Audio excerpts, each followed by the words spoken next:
Hello, welcome everyone. Welcome to podcast number 5, which is our continuation on the power of thoughts. So, if you watched last week's episode, then you were introduced to the power of thoughts and the power that they can really have in our life and how detrimental negative thoughts can be. And so this week, we're back and we're actually here with some solutions to those problems and some things that can help you. So in this episode, we're going to be talking about how you can begin this new journey of becoming the master of your thoughts, and then just some great tips and tricks on the way to getting there. So yeah, here we go. Awesome. Have you ever struggled with finding meaning and purpose in everyday life? My name is Mindy. And my name is Kayla. And this is the Great Story Project, where we share how life-changing adventures don't just exist in fairy tales, but in real life. And even you can make your own life story great. Okay, so just to do a quick little recap of last week, we talked about how there's these thought seeds that are floating everywhere, and we get to choose which ones we cultivate, which ones we let in, which ones we water, which ones we karate chop out. That we are the master of that, and that it's really, really important that we're really keeping the good ones and getting rid of the bad ones. Because if we keep the bad ones, holy smokes, they can wreak so much havoc in our life. So now we're going to talk about how do we work on that. Take it away, Kayla.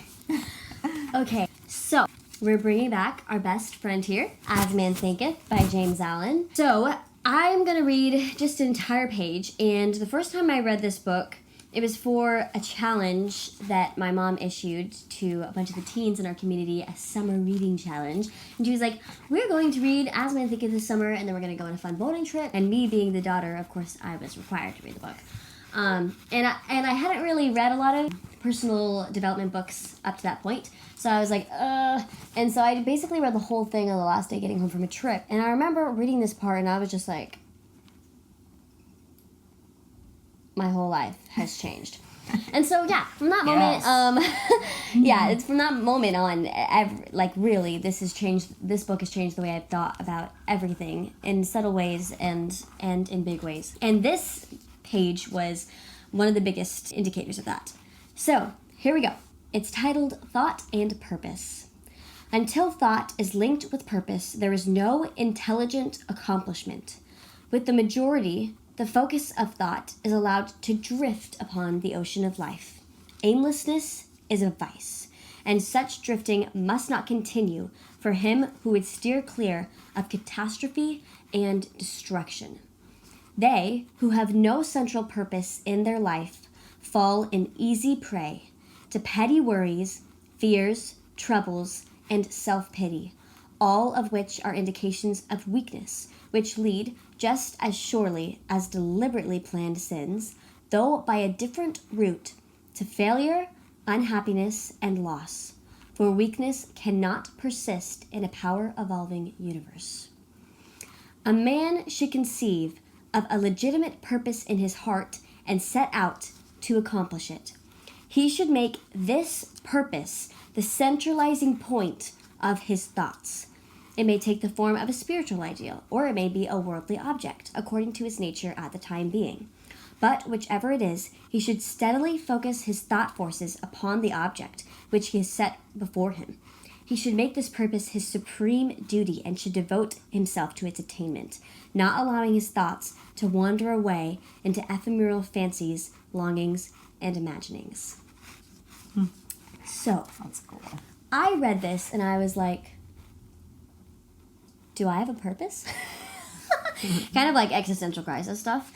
But to go into this, basically what I'm telling you to do today is look inside of yourself.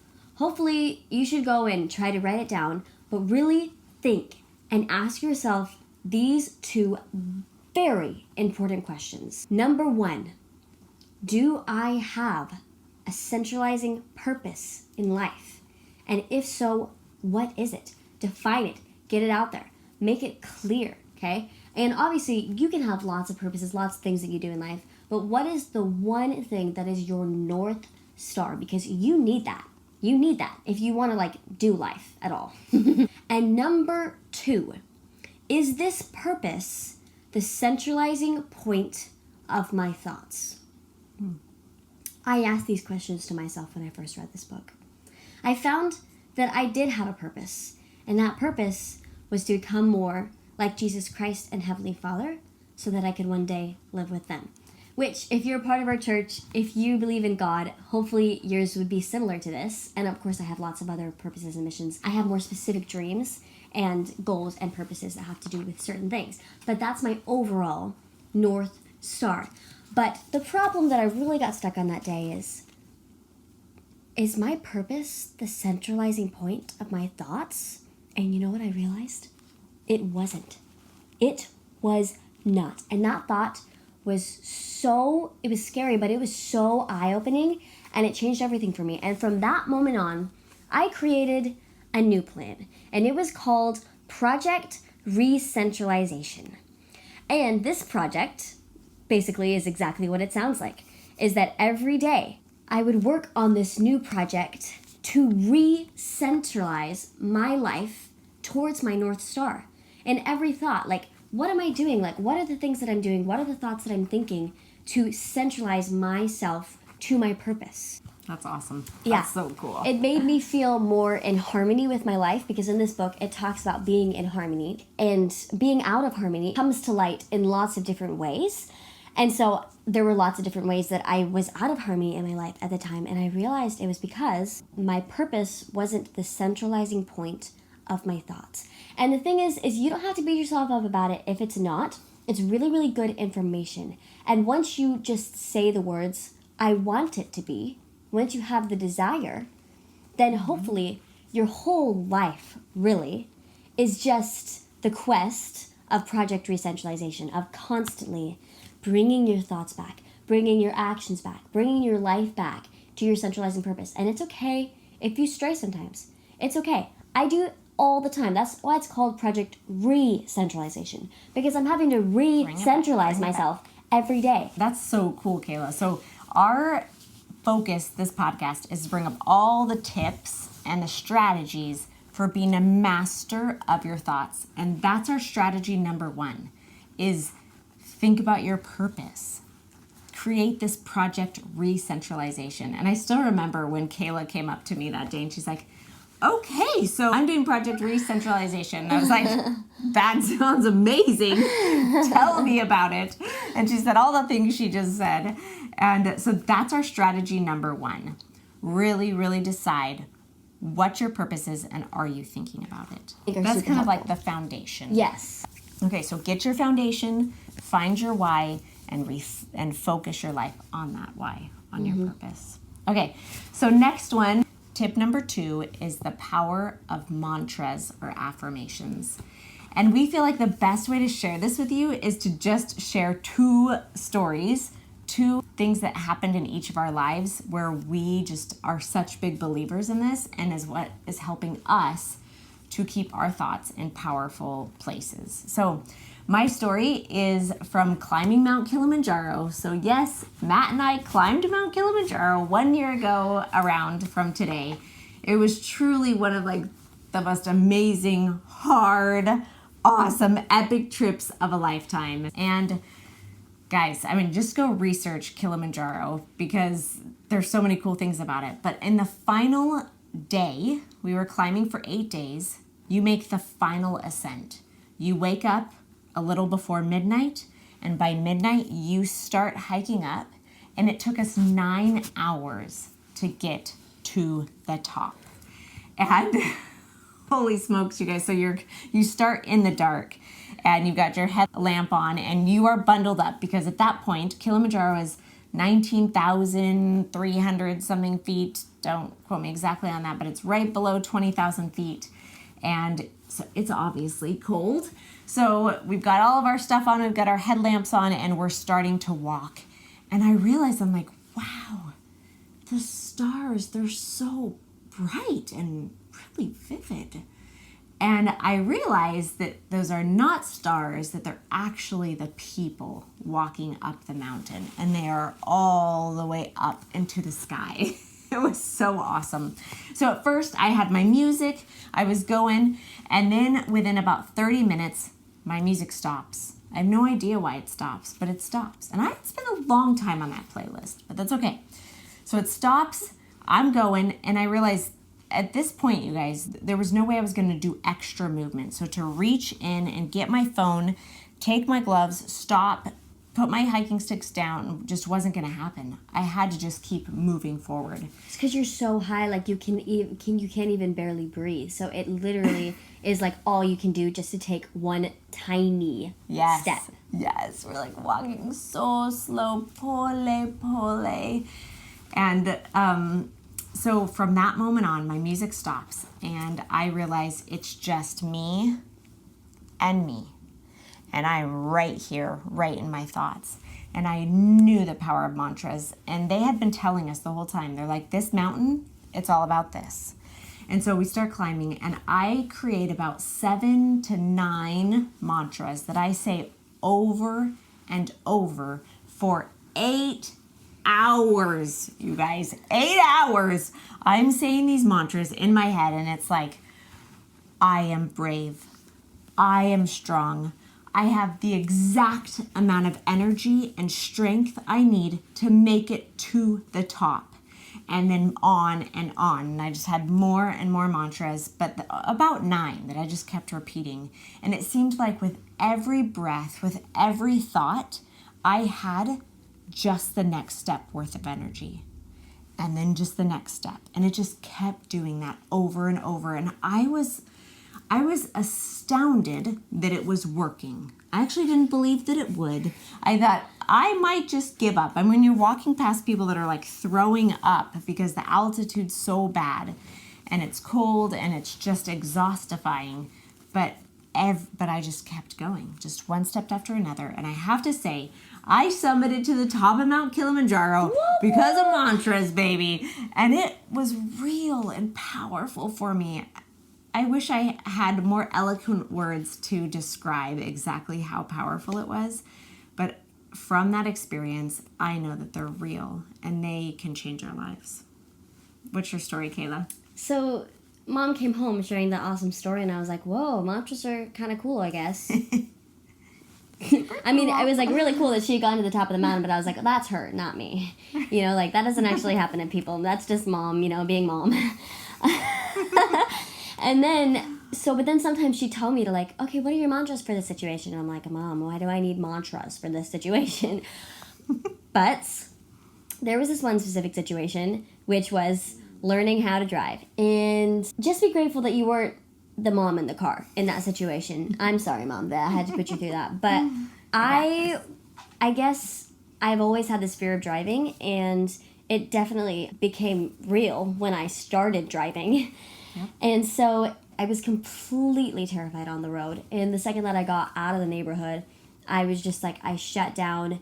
Mom was screaming at me because I was about to hit a cone, and then I like missed my turn, so I had to do the next turn, and we stopped in the McDonald's parking lot, and I sat there staring into space for like 15 minutes. I was battling a war inside of me. I was not battling it. I was giving in. And I was basically like, Mom, can you drive me home? And she was like, no. She was like, whatever's happening in your brain right now, whatever's going on, you need to stop it. You're driving home. You're going to do this. And so the days went on. It was real, folks. It did not get easier. It did not get easier. Every time I got into the car, I was just terrified. I almost hit a child in the road one time. I don't even want to. I was crying. Fair, they ran right in front of her. Yeah, he had a death wish, but I was like crying afterwards. It was bad. It did not get better until Mom said to me one day, find your mantras. What are your mantras? And so I came up with a few, like, I am brave, I am confident, but none of them stuck until I found the one that I used, which is, I am in control. And for some reason, that's good. It changed almost immediately. Like within like that drive and the next drive of me just repeating every time I got scared, I just said the words, I am in control. Mm-hmm. And for some reason, like the thought that like, I am in control at any moment, if I crashed, like that's my decision. Like I am in control of this car. I'm in control of if we crash or not. And for some reason, that made all the difference. And from that moment on, Yeah, it my was kind fear, of like this. Yeah, it was kind of like this. My fear didn't dissipate completely. There was still a lot of it there, but it was a huge difference, a marked difference. Yeah. I was like, That was cool. how did this happen? But it did, and it was incredible. And I was like, all of a sudden, like, oh, I guess you're right, Mom. And then also another really cool one that I've been using, because it's not just mantras, but also like visualizations. I told you I would kind of tell you some of the ways that I overcame my thing with my acne, and I haven't fully overcome it. Still, sometimes it still overtakes me, but I do repeat mantras to myself almost every morning and night when I'm doing like my skincare routine. I will say like, my skin is clear, my skin is smooth, my skin is healed, you know, all these things. And it actually helps, even if it doesn't like actually make my skin get clear, it helps my mindset, and it shifts everything, and all of a sudden life is like way better because when my skin is clear, even if it's not a little bit, like it feels better, like I know my skin is working hard to heal itself. And like if a mantra doesn't specifically work for you, like keep looking, because like I am brave and I am confident, they were great, but something about I am in control. Yeah. So like, and you might have several that work for you, but like try to find the one that works for you. Perfect. Okay, now strategy number 3. Decide on your thoughts before you're gonna need them. Like decide in advance what kind of thoughts you're gonna need. So let me share a quick story of how I did this in my life to help me overcome one of the most difficult challenges of my life. So I had problems with eating, and I really needed to change my diet and change everything I thought and dealt with about food. And so 7 years ago, I did something called bright line eating, and I cut out all flour and sugar of my diet. And this was big, right? I mean, when I tell people I haven't eaten flour or sugar in 7 years, they kind of like look at me cross-eyed and they're like, that's crazy. Like, how have you done that? And I did. I went through a program and I made it happen. It was also one of the hardest things. Climbing Kilimanjaro, cutting out flour and sugar. I don't know, it was pretty close. But one of the things that helped me to accomplish this huge goal of mine was to plan in advance the food that I was going to eat. Because in the moment, when I had to make a decision in the moment, when my thoughts were frustrated or anxious about food, that was a disaster zone. But if I woke up in the morning and I already knew, I know exactly what I'm going to eat today. For breakfast, I'm having oatmeal and a banana. For lunch, I'm having a salad. For dinner, I'm having chicken and green beans. I didn't have to think about it at all, and it just released and relieved me of this huge burden that had been like carrying me down. And so then the night before, every day, I would write down what I was going to eat. And that was huge for me in that thing. So Kayla, how can we use this strategy for our thoughts? So the other week, I was listening to a personal growth coach named Jody Moore. Jody Moore is the bomb, you guys. She's so great. Good. Anyway, and something she said really struck me, and I kind of came up with this idea. I mean, she said it, and then I just like thought of it differently, but of thinking your thoughts in advance and deciding what you're going to think in advance. And it's basically like, when a certain event happens or a certain thing triggers something or you have a certain thought, then you know exactly what you're going to think to counter it because you've already decided. It's like before you start driving, you already decide that you're going to follow all the road signs so that in the moment you're not like, oh, should I do this? Like you already know because you already made the commitment. Mm-hmm. So one of her examples was every day she would go downstairs, obviously, and you know, everybody finds himself in the kitchen, and she'd pass her living room and there'd be backpacks and socks on the floor and the kitchen would be full of dirty dishes and everything. And she'd just think, oh my gosh, this person didn't do their job. We didn't clean up. Like, oh my gosh, my kids never do this. This is this and this and this, and all these negative thoughts. And it was just like ruining her day and ruining everything, right? And so she decided exactly what she was going to think in advance to that situation. When she goes downstairs and she sees that there's a mess, she's going to think, instead of all those things and cycles, she's going to think, wow, I have such a full life. I love it. And I feel like that was brilliant. And I've actually been thinking that thought a lot lately. But that is so interesting, the thought of deciding what you're going to think in advance. So, for an example, with my acne, another trick or tip that I've been using to kind of heal my thoughts is every time I look in the mirror, I'm like, oh my gosh, there's another pimple. I'm like, oh my gosh, it looks so bad. Instead, I'm going to reroute those thoughts. Bam, I know exactly, because I decided it one day and I know exactly what I'm going to think. I'm going to think the words, I am so grateful that my skin is working so hard to heal itself. It reframes it. And That's I don't good. always do great at that. Sometimes I'll and I won't, think it and I won't want to think it. But it's really good when I do think it. And as I continue to think that over and over, I really do believe that it's going to make a difference in how I see my life and see my acne. So Perfect. Okay, we have 2 more quick ones for you. The next one is the power of gratitude. Of course, you guys have heard this before, that gratitude is powerful. But I've come to the conclusion, Kayla, that I think gratitude might be the most important, the most powerful power in the world. Besides the power of love, the power of gratitude and love, I think, go head for head. Yeah. I feel like it's an actual literal force that is most of the time the only thing that can pull me out of deep and dark and hard thoughts. So in the moments of my eating disorder, in the moments of my husband having cancer, in the moments of kids struggling with hard things, I go to gratitude, and it is the thing that saves me. It is the thing that keeps me reaching towards goodness and towards the light. And what I do is I'll go on a gratitude walk, and I will start with just the things that I'm seeing. And I know Kayla has taught me this, and Jody Moore talked about this too. She's so good, you guys. Where sometimes you're so in the heart of your thoughts that you have to start with what you see in front of you. I'm so grateful for this book that I have. I'm so grateful for this person sitting next to me. I'm so grateful for my body. I'm grateful for my socks. And you just start there and you move on and just watch the power, feel the power. It's so incredible. Is there anything you want to add to that, Kayla, with the power of gratitude? Yeah. One thing that you said about looking around. Recently, I had a lot of thoughts. I feel like I get overwhelmed a lot. And it's just because I'm like, oh my gosh, there's so much work that I have to do at school, that I have to do this and this and this when I get home, and I still have to do this. And the thought of that, because I'm the type of person that wants to get it all done.